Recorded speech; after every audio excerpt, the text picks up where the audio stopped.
Episode 531 to 540। अध्याय 531। क्या आप किसी के साथ डेटिंग कर रहे हैं? जब शीमिंग और अन्य लोग वापस लौटे तो सभी लोग उनके चारों ओर जमा हो गए और उनसे पूछने लगे कि क्या हुआ था।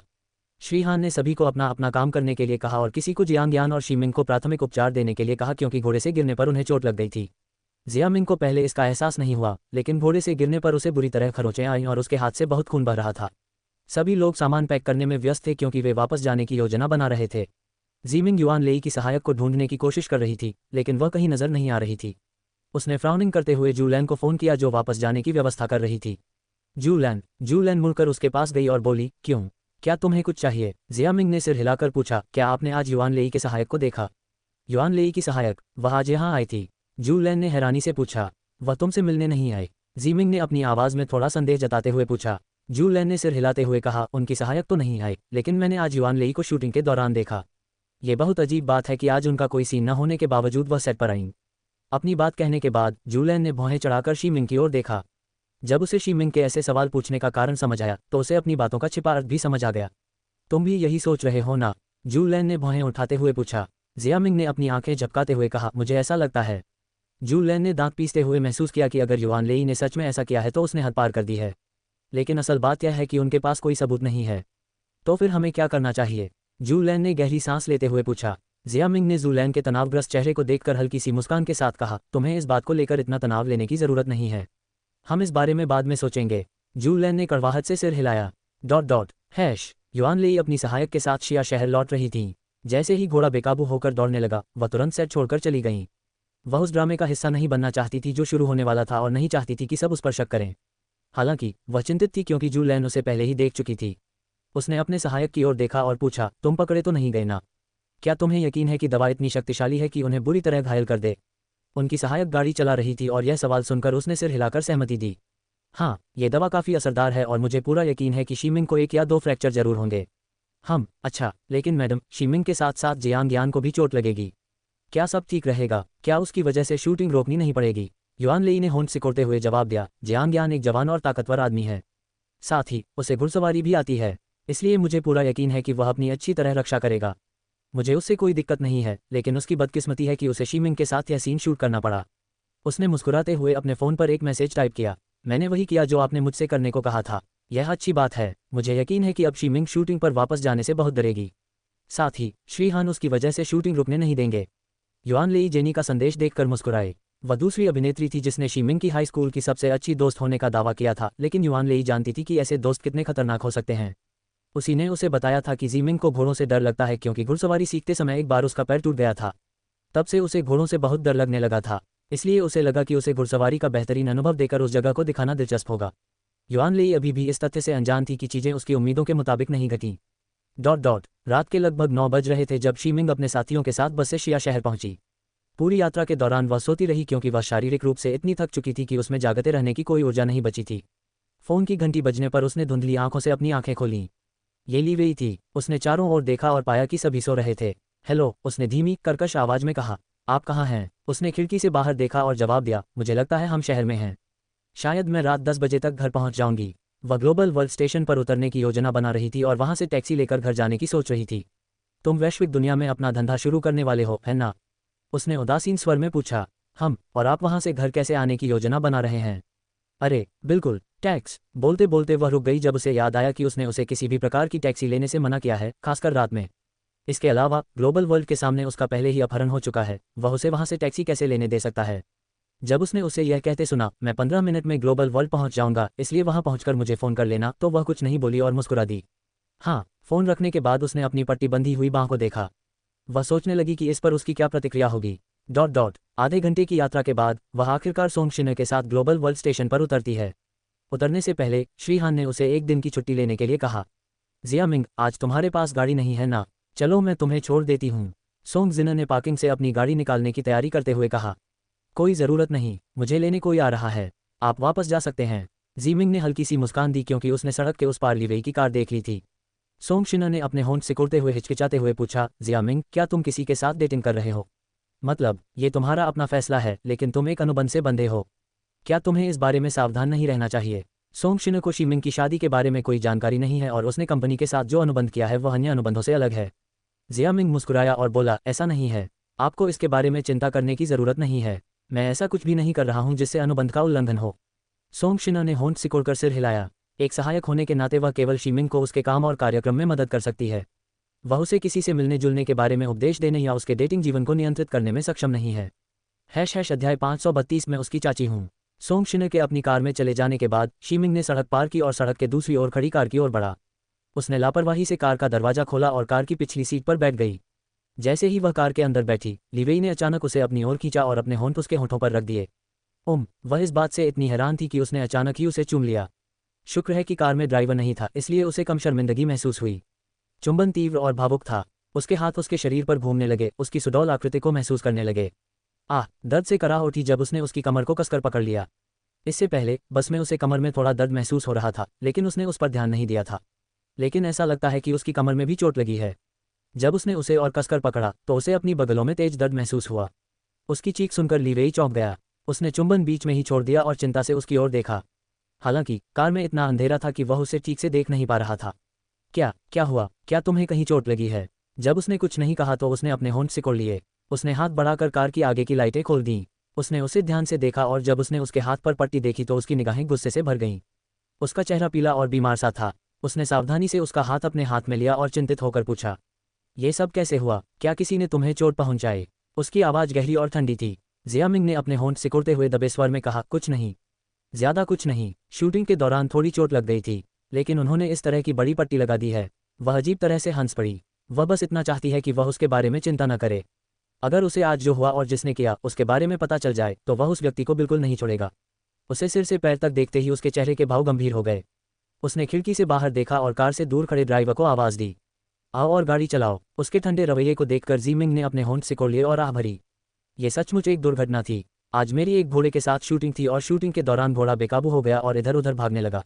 इसी वजह से मुझे चोट लगी और कुछ नहीं। उसने उसके उदास चेहरे को देखकर यह बात समझाई।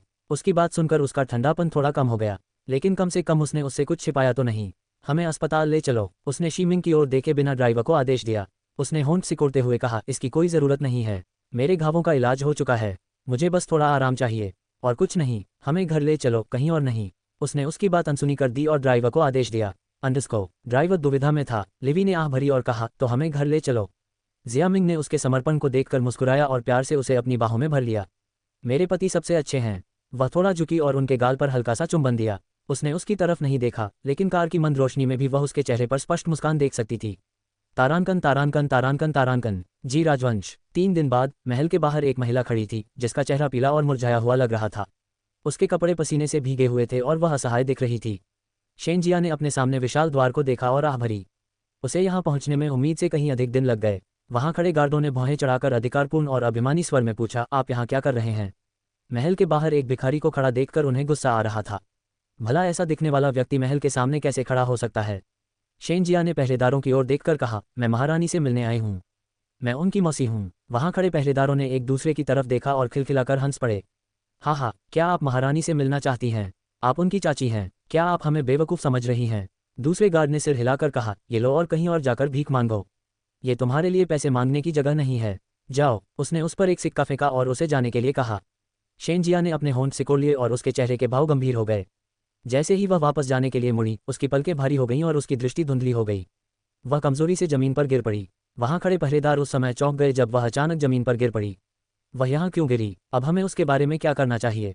तुम लोग इतना हंगामा क्यों कर रहे हो? बस उस पर थोड़ा पानी डालो और उसे यहाँ से भगा दो। अगर कोई आकर उसे महल के सामने इस हालत में देखेगा तो वो सिर्फ हमें ही दोषी ठहराएगा। दूसरे गार्ड ने सिर हिलाया और उस पर पानी छिड़कने के लिए पानी लाने की तैयारी करने लगा। जैसे ही उसने मुड़कर देखा, फेंगजू को वहां खड़ा देखकर वह चौंक गया। उसने अपना सिर झुकाया और सम्मानपूर्वक उसका अभिवादन किया। फेंगहू ने भौहें चढ़ाकर पूछा, तुम क्या कर रहे हो? तुम्हें अपनी जगह पर खड़े नहीं रहना चाहिए। गार्ड के पास शब्द नहीं थे और वह कोई अच्छा बहाना नहीं बना सका।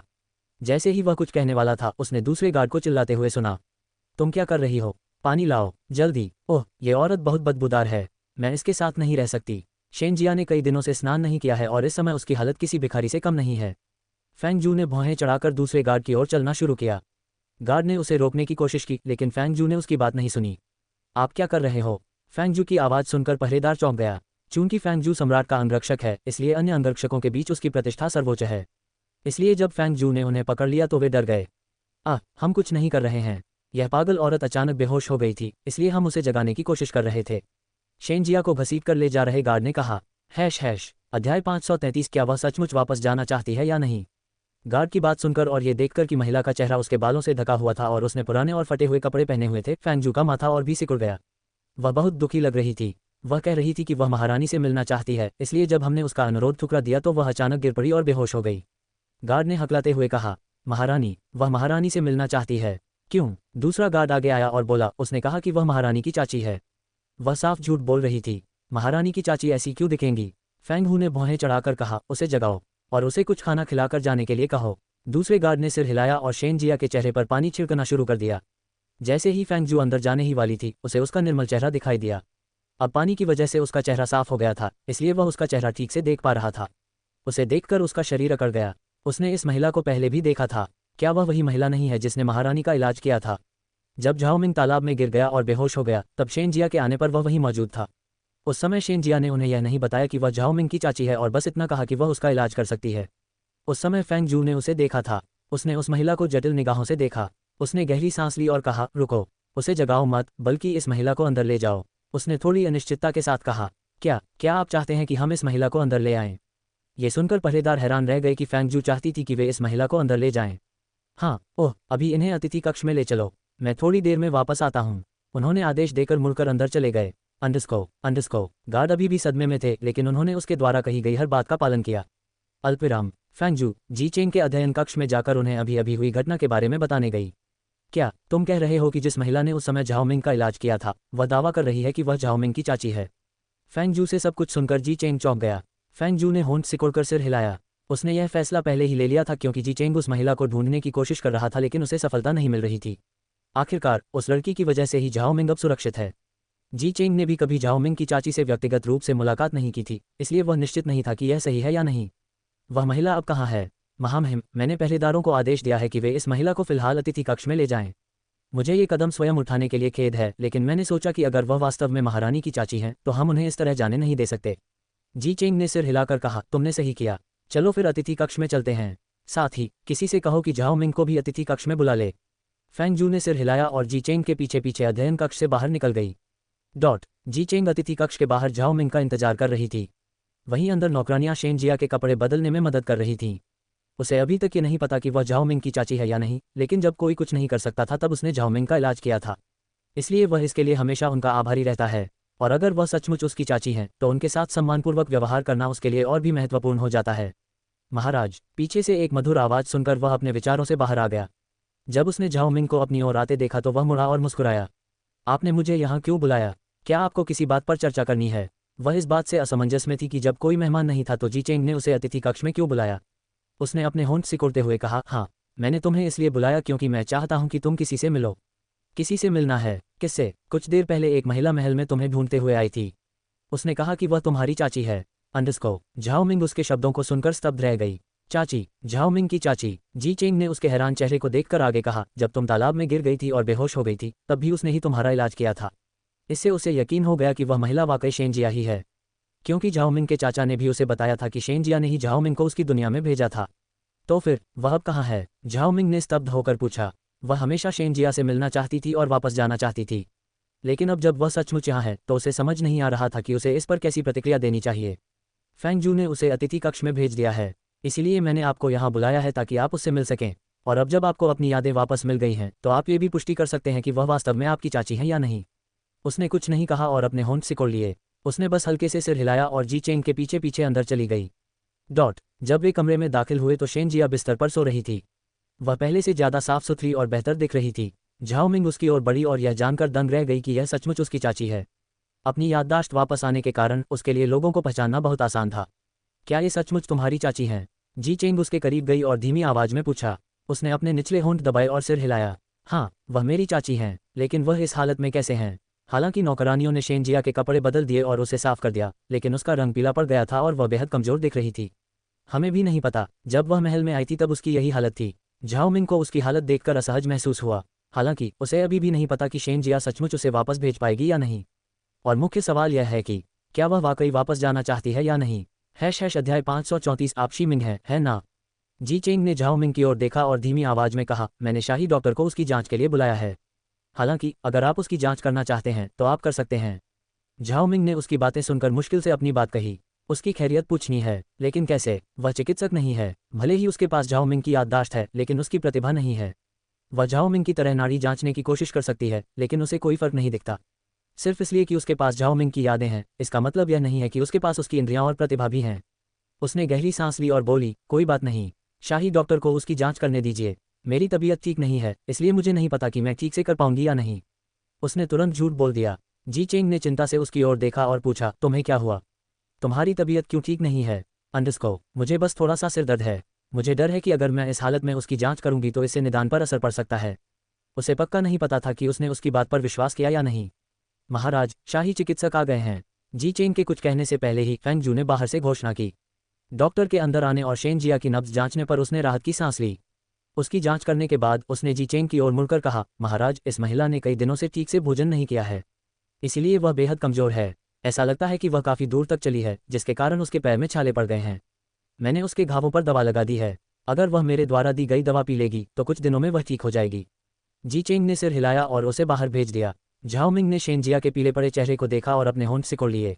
झाओ मिंग, तुम वापस जाओ और आराम करो। चूंकि आंटी शेन जिया भी आराम कर रही हैं, इसलिए तुम्हारे लिए करने को कुछ नहीं है। उसने उसकी ओर देखा और आंटी शेन जिया कहने पर मुस्कुराए। उसने सिर हिलाया और अपने कमरे में वापस चली गई। शाम को वह दर्पण के सामने बैठी और गहरी सांस ली। आखिरकार वह वापस आ गई। क्या इसका मतलब है कि मैं भी जल्द ही वापस जाऊंगी? उसने दर्पण में अपनी परछाई देखते हुए बुदबुदाया। तुम वापस कहाँ जा रही हो? जी चेंग की आवाज़ सुनकर उसके विचार बीच में ही रुक गए।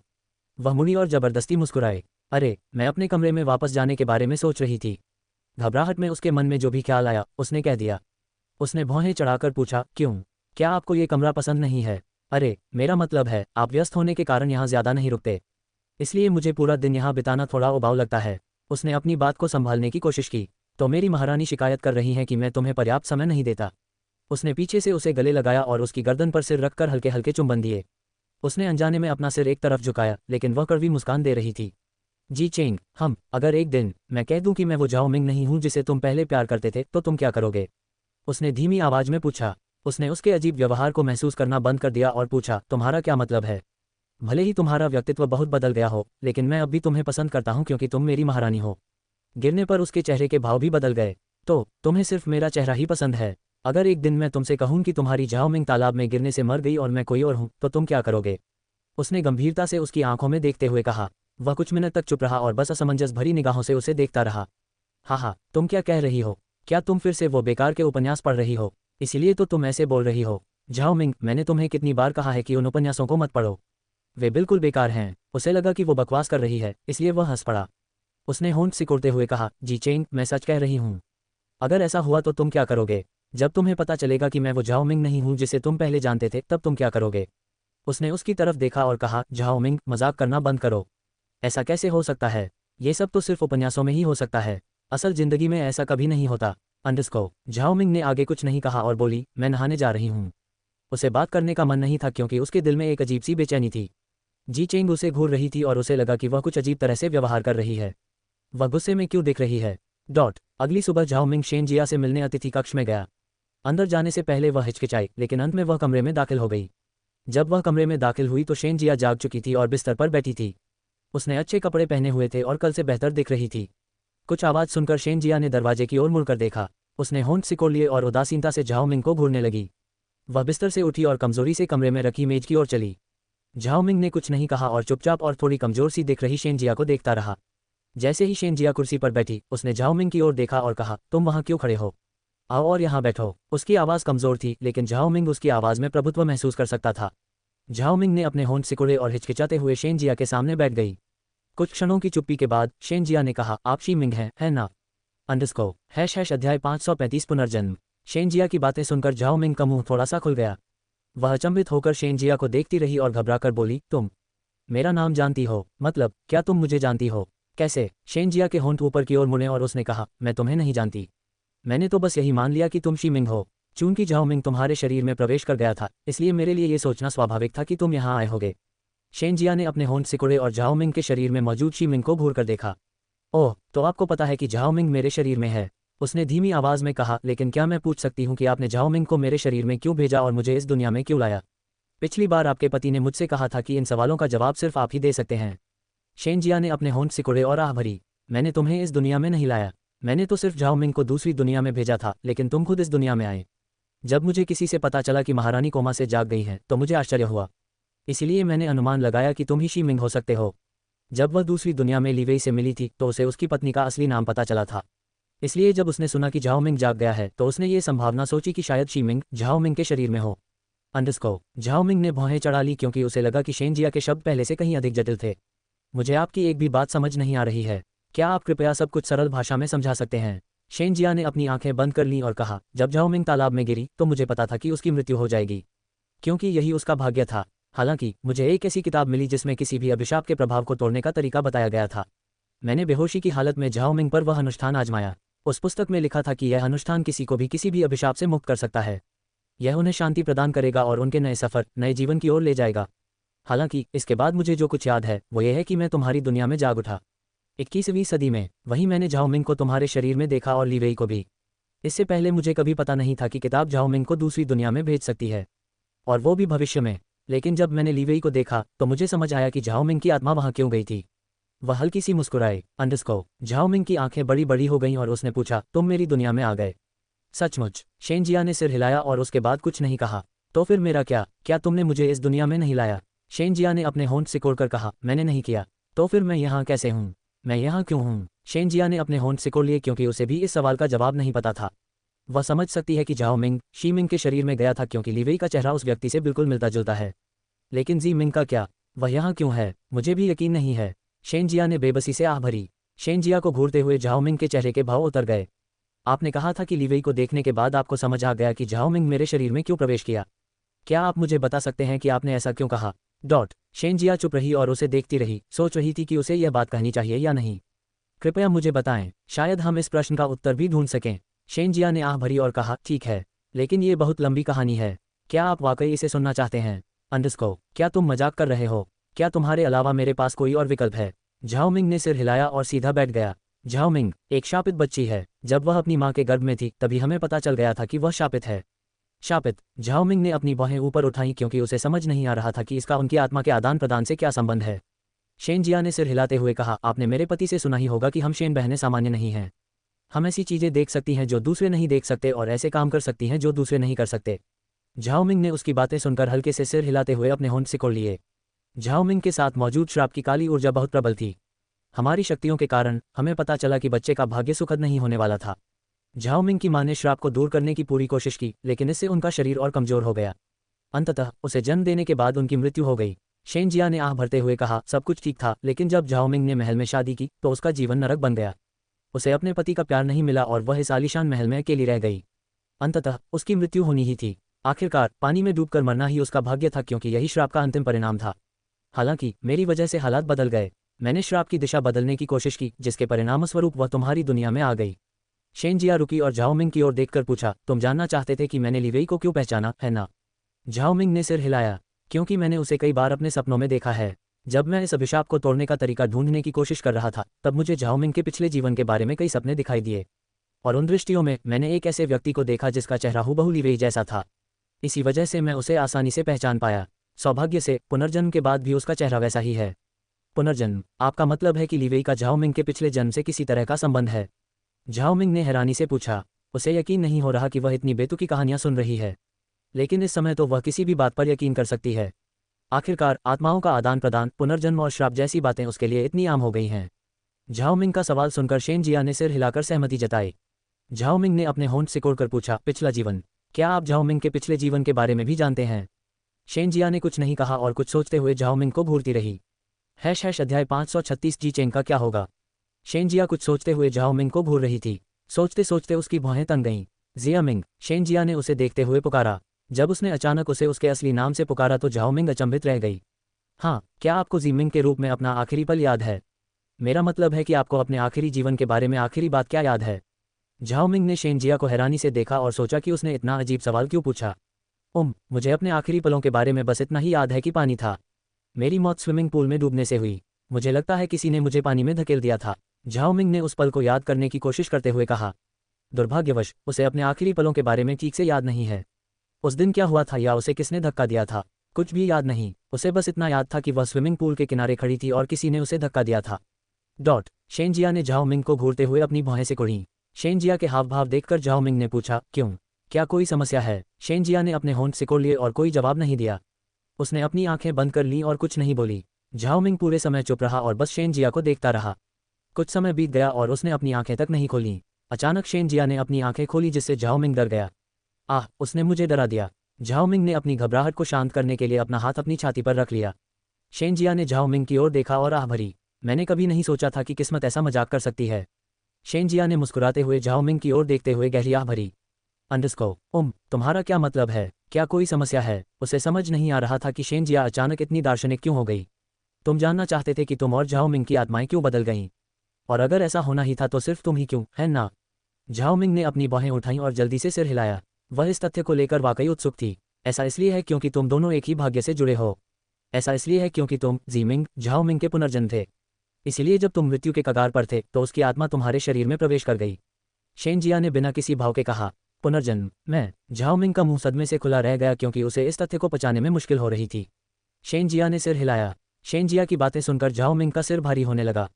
उसके लिए हालात बहुत पेचीदा होते जा रहे हैं। फिर अचानक उसे कुछ याद आया। उसने चमकती आंखों से शेनजिया की ओर देखा और पूछा, तो फिर जी चेंग का क्या हुआ? क्या झाओ मिंग के पुनर्जन्म की तरह जी चेंग का भी पुनर्जन्म हुआ था? झाओ मिंग ने यह उम्मीद करते हुए पूछा कि शायद इससे उसके दिल को कुछ तसल्ली मिल जाए। भले ही लीवेई और जी चेंग का चेहरा एक जैसा न हो, लेकिन वे भी लीवेई और झाओ मिंग की तरह रिश्तेदार हो सकते हैं। शेनजिया ने कुछ नहीं कहा और अचानक खड़ी हो गई। महामहिम, उसने झाओ मिंग की ओर मुख करके हल्के से झुककर अभिवादन किया। शेनजिया की बातें सुनकर झाओ मिंग की रीढ़ की हड्डी में सिहरन दौड़ गई। उसने अपने होंठ सिकोड़ लिए और पीछे मुड़ने की हिम्मत नहीं की। इतने गोपनीय और जटिल मामलों पर चर्चा शुरू करने से पहले वह दरवाज़ा ठीक से बंद करना कैसे भूल सकती थी। शेनजिया आंटी, अब आप कैसी हैं? जी चेंग कमरे में दाखिल हुई और शेनजिया की ओर देखते हुए झाओ मिंग के बगल में खड़ी हो गई। शेनजिया को आश्चर्य हुआ लेकिन उसने हल्की सी मुस्कान के साथ जवाब दिया, आपकी वजह से अब मैं बेहतर महसूस कर रही हूँ। जी चेंग ने सिर हिलाया और झाओ मिंग की ओर मुड़कर कहा, अगर तुम यहाँ आ रहे थे तो मुझे बता देना चाहिए था। जब मैं कमरे में गया तब मुझे पता चला कि तुम पहले से ही यहाँ हो। आपकी अदालत आज जल्दी कैसे समाप्त हो गई? आज मेरे पास ज़्यादा काम नहीं था, इसलिए मैं जल्दी आ गया, उसने उसकी ओर देखते हुए लापरवाही से जवाब दिया। दोनों के बीच प्यार भरी बातचीत देखकर शेनजिया मुस्कुरा उठी। शेनजिया के सामने इस तरह खड़े होने पर झाओ मिंग को असहज महसूस हो रहा था। आखिर शेनजिया झाओ मिंग की चाची हैं। लेकिन रुकिए, क्या मैं भी झाओ मिंग का पुनर्जन्म नहीं हूँ? तो इस लिहाज से मैं उसके साथ रह सकती हूँ, है ना? झाओ मिंग सोच रही थी कि क्या उसका इस तरह व्यवहार करना ठीक है। शेनजिया आंटी, पिछली बार आपके साथ सही व्यवहार न करने के लिए मुझे बहुत खेद है। उस समय मुझे पता नहीं था कि आप झाओ मिंग की आंटी हैं। जी चेंग ने उनसे पहली बार मिलने के समय के लिए माफ़ी मांगी। कोई बात नहीं, इसके लिए माफ़ी मांगने की ज़रूरत नहीं है। झाओ मिंग अब ठीक है और हम बस यही चाहते हैं। झाओ मिंग ने अपने होंठ सिकोड़ लिए और चुप रहना ही बेहतर समझा। उसे चिंता थी कि जी चेंग ने उनकी पिछली बातचीत सुनी थी या नहीं। जी चेंग ने प्यार भरी नज़रों से झाओ मिंग की ओर देखते हुए सहमति में सिर हिलाया। क्या आप दोनों थोड़ी देर पहले किसी महत्वपूर्ण विषय पर बात कर रहे थे? उसने थोड़ा घबराए हुए दिख रहे झाओ मिंग से पूछा। उसने तुरंत अपना सिर हिलाया और कहा, नहीं, बिल्कुल नहीं, मैं तो बस चाची से उनके स्वास्थ्य के बारे में पूछ रही थी। जी चेंग ने उसकी बात सुनकर सिर हिलाया। महाराज, चाची की तबीयत थोड़ी खराब है, इसलिए मुझे लगता है कि हमें उन्हें थोड़ा आराम करने देना चाहिए। हम उनसे बाद में फिर बात कर सकते हैं, झाओ मिंग ने सुझाव दिया क्योंकि वह उन दोनों के बीच थोड़ी असहज महसूस कर रही थी। हाँ, आप सही कह रहे हैं, हमें उसे आराम करने देना चाहिए, उसने शेनजिया की ओर मुड़कर कहा। आंटी शेनजिया, अब हम चलते हैं। आप नौकरों से जो चाहें मांग सकती हैं। शेनजिया ने सिर हिलाया। बाहर जाने से पहले झाओ मिंग ने शेनजिया की ओर देखा और बुदबुदाया, हम अपनी बातचीत बाद में जारी रखेंगे। शेनजिया ने अपने होंठ सिकुड़े और अपना सिर दूसरी तरफ घुमा लिया। जी चेंग और झाओ मिंग के जाने के बाद शेनजिया ने मुड़कर आह भरी। मेरी कामना है कि तुम दोनों इस जीवन में सुखी रहो। उसने आह भरी और वापस अपने बिस्तर पर चली गई। अध्याय 537 आओ और मेरी पीठ रगड़ो। शाम को झाओ मिंग बिस्तर पर लेटी हुई शेनजिया की बातों के बारे में सोच रही थी और उसे पता भी नहीं चला कि कब उसे नींद आ गई। हालांकि सोते समय उसने सपने में कुछ ऐसा देखा जिससे वह डर के मारे कांप उठी। एक लड़की पारंपरिक कपड़े पहने युद्ध क्षेत्र के बीचों बीच खड़ी थी। चारों ओर खून ही खून था और पूरा दृश्य इतना क्रूर और भयावह था कि उसे देखना दिल दहला देने वाला था। उसे अपने चारों ओर सैकड़ों मृत शरीर दिखाई दे रहे थे। खून से लथपथ किसी के शव को देखते हुए लड़की बेकाबू होकर रो रही थी।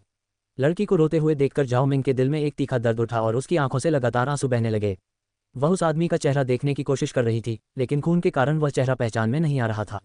अल्पविराम। झाओ मिंग, जी चेंग, जो अभी अभी अपने अध्ययन कक्ष से आया था, कमरे में प्रवेश करते ही उसके रोने की आवाज़ सुनकर स्तब्ध रह गया।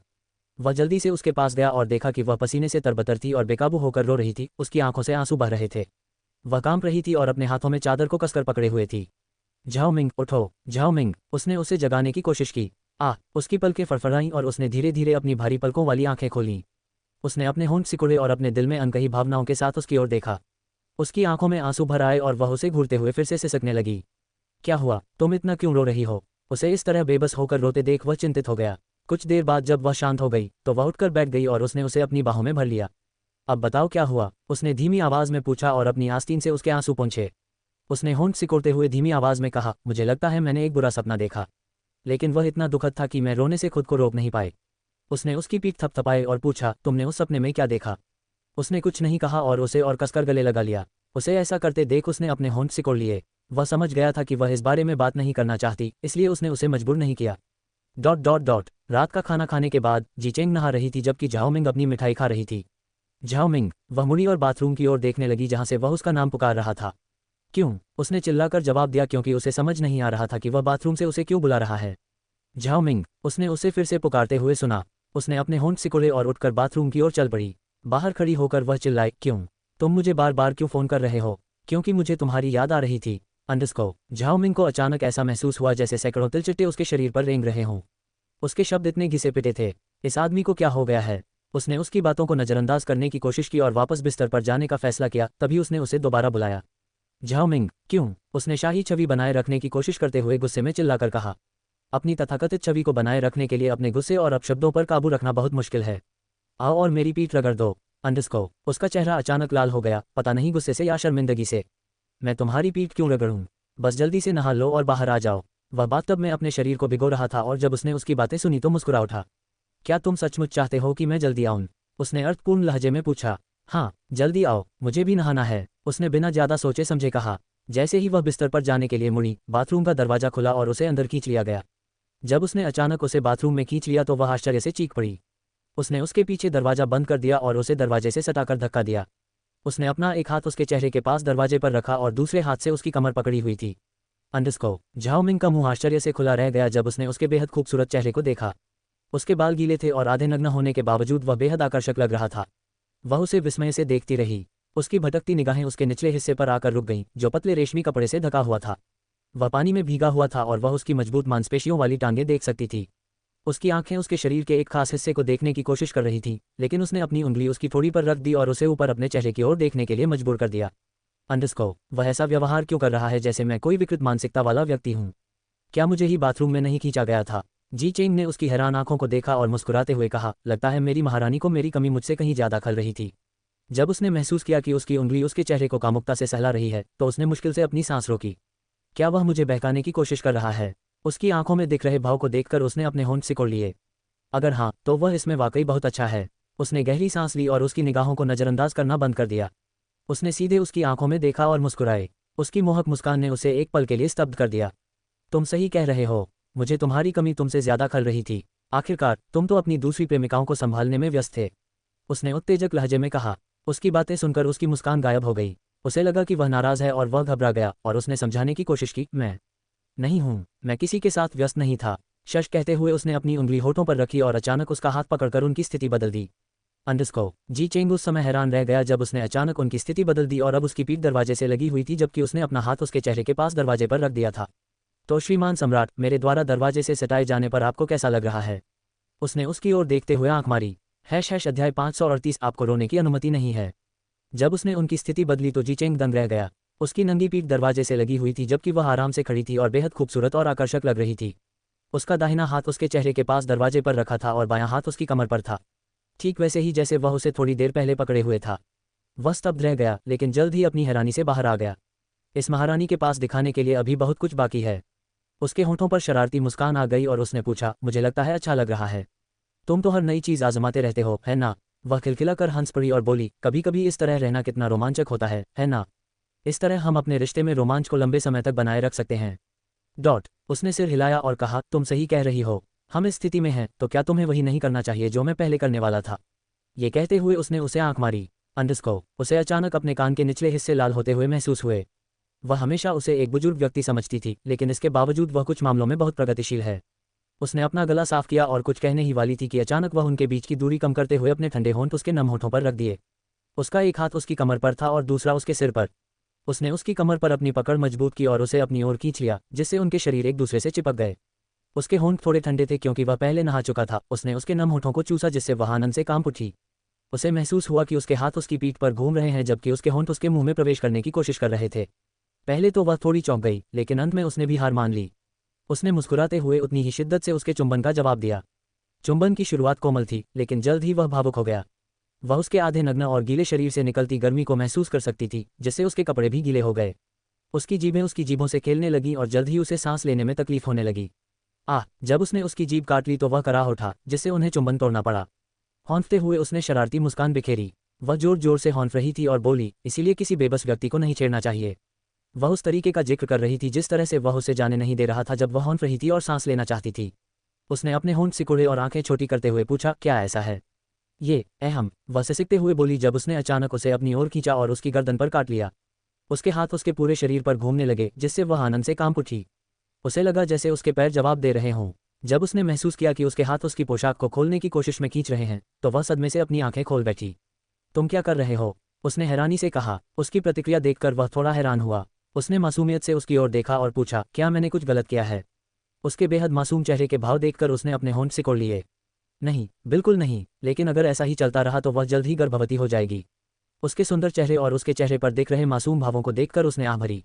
ऐसी मोहकता का विरोध कौन सी लड़की कर सकती है? नहीं, आपने कुछ गलत नहीं किया। बस, मैंने अभी तक स्नान नहीं किया है।